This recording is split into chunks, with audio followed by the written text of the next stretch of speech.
So for the past 8 weeks, the three of us have been working on building this machine here to maximize our points scored in the final competition today. In the competition, there are 5 point scoring tasks, those being clearing the missiles, saving the children, placing an anti-shrink ray on the centerpiece, placing a moon on the top of the centerpiece, as well as egressing from the centerpiece at the end of the round, and also working to score more points by moving our vehicle from the starting point.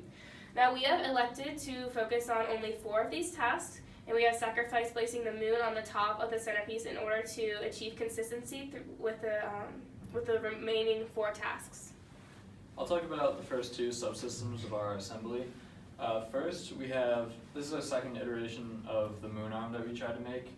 The first time we had just the motor going directly to the arm, and this was not enough torque when we were trying to include the moon arm.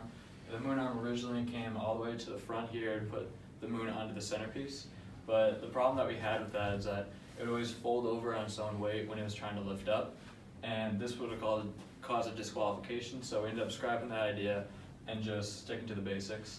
So we had the gear system for that originally. When this arm moves up, it pulls out these strings with the pins attached to them, and they have the drawer sliders on the bottom that have these wooden cutouts on them, and these end up pushing out the missiles surrounding the children.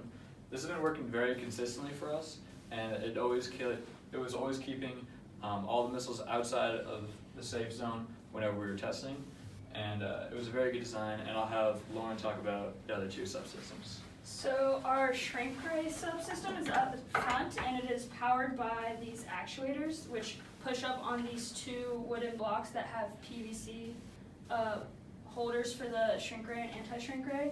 And we have elected to go with 2, so this one puts our shrink ray into our zone, and this one puts the anti-shrink ray into an opponent zone. And these are triggered by this switch in the front, which we have built a switch box for, so that we can move up and down between rounds depending on which zone we're in. And so we also elected to go with 2 PVC holders in case we saw a team to the right of us placing an anti-shrink ray into theirs. We could move our shrink ray down a zone and still get points for it. And then in the back, we have elected to go with 1 wheel so that we could just directly connect the motor to the wheel.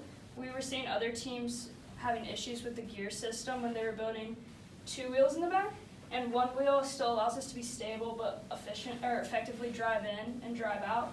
And then this adds to our multiplier for aggression, so we can get 2 times aggression for driving in, and then at the end of the competition, when we back up a little bit, we get the 4-time multiplier.